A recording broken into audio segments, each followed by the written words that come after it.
అందరికీ శుభోదయం.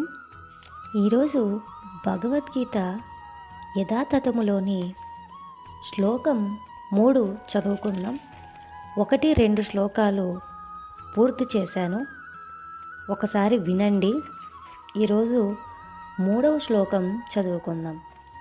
పశ్యైత్యాం పాండుపుత్రణమాచార్య మహతిం చ ముం ఫూఢ్యం ద్రుపదపుత్రేణ తవ శిష్యేన ధీమతా. పశ్య అనగా చూడండి, ఏతాం ఈ పాండుపుత్రానాం పాండుసుతుల యొక్క ఆచార్య ఓ ఆచార్య మహతీం గొప్పదైన చమూం సేనబలమును ఫూఢ్యం ఏర్పాటు చేయబడిన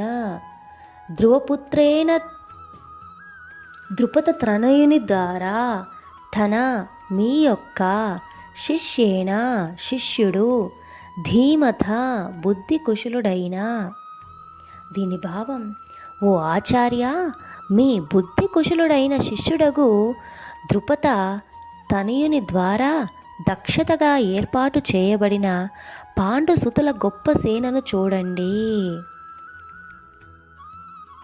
భాష్యం ఏముంటుందంటే, బ్రాహ్మణుడు గొప్ప సేనాధిపతి అయిన ద్రోణాచార్యుని లోపాలను రాజనీతి నిపుణుడైన దుర్యోధనుడు ఎత్తి చూపాలి అనుకున్నాడు. అప్పుడు ద్రౌపది తండ్రి అయిన ద్రుపద మహారాజుతో ద్రోణాచార్యునికి ఏదో ఒక రాజకీయ వైరము ఉండేది. ఆ వైరము కారణంగా ద్రుపదుడు ఒక గొప్ప యజ్ఞము చేసి ద్రోణాచార్యుని సంహరింపగలిగే ఒక పుత్రుణ్ణి వరంగా పొందాడు. ఆ విషయము ద్రోణాచార్యునికి కూడా బాగా తెలిసినప్పటికీ ద్రుపద తనయుడైన ధృద్యుమ్నుడు యుద్ధ విద్యను నేర్చుకోవడానికి తన వద్ద చేరినప్పుడు విశాల హృదయము కలిగిన బ్రాహ్మణునిగా తన యుద్ధ రహస్యాలను అతనికి తెలియజేయడంలో ఏమాత్రమూ సంకోచింపలేదు. ఇప్పుడు కురుక్షేత్ర రణరంగములో దృష్టద్యుమ్నుడు పాండవుల పక్షం వహించాడు. ద్రోణాచార్యుని నుండి నేర్పిన విద్యతో అతడే వారి సేనా వ్యూహాన్ని రచించాడు.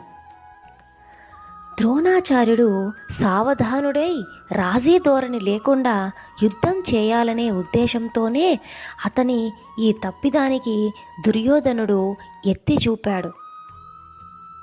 అదేవిధంగా తన ప్రియతమ శిష్యులైన పాండవుల పట్ల యుద్ధంలో ద్రోణాచార్యుడు సామ్యంగా వర్తింపకూడదని కూడా దీని ద్వారా అతడు చెప్పగోరాడు. ముఖ్యంగా అర్జునుడు అతనికి ప్రియతముడు, తెలివిగల శిష్యుడు. యుద్ధంలో అటువంటి సౌమ్య స్వభావము అపజయానికి దారితీస్తుందని కూడా దుర్యోధనుడు హెచ్చరించాడు. ఇది రణరంగంలో జరిగే అధ్యాయం అండి. కురుక్షేత్ర రణరంగమున సైనిక పరిశీలనం. ఆ సైనిక పరిశీలనము ఎట్లా ఉంది, ఏ విధంగా ఉంది అని చెప్పేసి శ్లోకాల ద్వారా వివరిస్తున్నారు. జై శ్రీకృష్ణ.